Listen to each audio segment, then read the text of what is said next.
মাননীয় স্পিকার,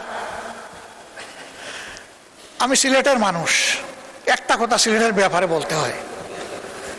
সিলেট, উনি আবার হাফ সিলেটি, কাজে এখানে আমরা 1.5 জন 1+0.5। ঢাকা সিলেট যে মহাসড়ক 6 লেনের কাজ শুরু হয়েছে ফ্যাসিস্ট সরকারের আমলে, কিন্তু এটা দেখে মনে হচ্ছে এটা বোধহয় আগ্রার তাজমহল জাতীয় কিছু হবে। কত বছর লাগবে আমরা জানি না। গুইসাপের মতো হাঁটি হাঁটি এটার কাজ চলছে। প্রধানমন্ত্রী নিজেও কিন্তু এটা এক্সপেরিয়েন্স করেছেন, তাকে ধন্যবাদ। কারণ ওই রাস্তা দিয়ে চলতে গেলে বঙ্গোপসাগরে যাওয়ার দরকার নাই, ঢেউ দেখতে গেলে ওখানেই যাওয়া যথেষ্ট। এর একটা অবসান চাই সিলেটবাসী। আমি আপনার মাধ্যমে দৃষ্টি আকর্ষণ করলাম।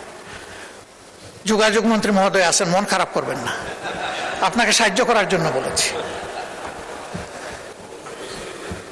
দক্ষিণ পশ্চিমাঞ্চল যশোর, খুলনা এবং সাতক্ষীরা, এই 3টা জেলার বিস্তীর্ণ এলাকা ওয়াটার লকড হয়ে আছে দীর্ঘদিন ধরে। এর কোনো সমাধান নাই। ফলে কৃষক, কৃষি সবকিছু হুমকিতে পড়েছে, এমনকি শিল্পও হুমকিতে পড়েছে। আমি অনুরোধ করব অগ্রাধিকারের ভিত্তিতে এই বিষয়টার প্রতি নজর দিন। এবার মাননীয় স্পিকার, আপনি এখানে না থাকলেও আমি বলতাম। আপনি টাকার কারণে বলছি, আপনি মন খারাপ করবেন না, আপনি লজ্জা নেবেন না, আপনি ভাববেন না যে আমি আপনাকে খুশি করার জন্য বলছি। আমি আমার দায়বোধের জায়গা থেকে, দেশের ভালোবাসার জায়গা থেকে বলছি। ভোলা দেশের সর্বদক্ষিণের জেলা।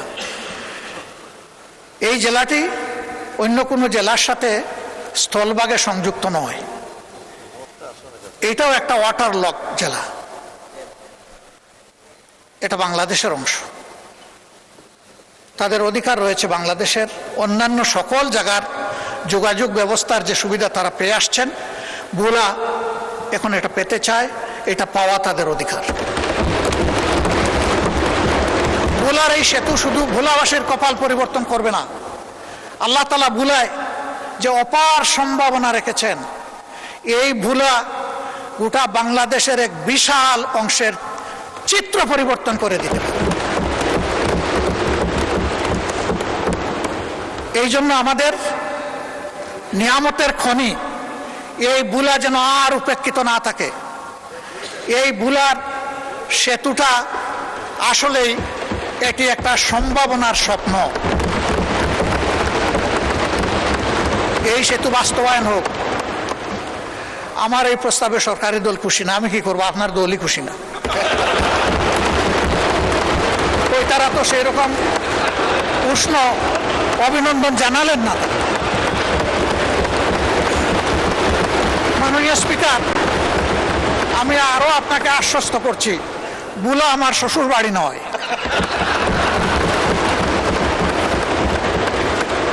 কিন্তু ভোলা বাংলাদেশের অংশ।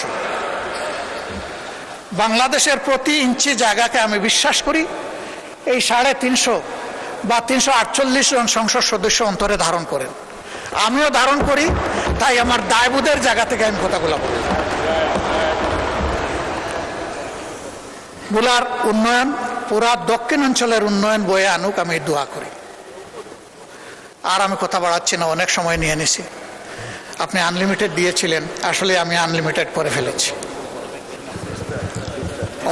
এই দিক থেকে আওয়াজ আসতে তিস্তা মহাপুর। আমি মাননীয় প্রধানমন্ত্রীকে অভিনন্দন জানাই আরেকবার। তার সফরের পরে অভিনন্দন জানিয়েছিলাম, আরেকবার অভিনন্দন জানাই। তিস্তা মহাপরিকল্পনা বিষয়ে তিনি শক্তিশালী বন্ধু দেশ চীনের সাথে কথা বলেছেন এবং পানি সম্পদ মন্ত্রী গতকাল তার বক্তব্যে আশ্বস্ত করেছেন যে ইনশাল্লাহ যে নামেই হোক কাজ শুরু হয়ে যাবে। আমরা নামের কাঙ্গাল নই, আমরা কামের কাঙ্গাল। কামটাই দেখতে চাই। নাম নিয়ে শেষ কথা বলে আমি বিদায় নেই। আমি সিলেটের মানুষ, চাকরি করেছি সুনামগঞ্জ, আমার বাড়ি মৌলভীবাজার, বিয়ে করেছি সিলেট জেলায়। 3টা জেলা আমার খাবার হয়েছে। তো সুনামগঞ্জে একটা শিক্ষা প্রতিষ্ঠান স্থানীয় লোকেরা গড়ে তুললেন তাদের নিজের অর্থে এবং পরিশ্রমে। ভালো মানসম্মত একটা কলেজ, কিন্তু এমপ্লভুক্ত হয় না। এটা 96-2001 সালের সরকারের সময়। কোন সরকার ছিল এটা বুঝতেই পারছেন। তো মন্ত্রী মহোদয় এলাকার যিনি ছিলেন তার একজন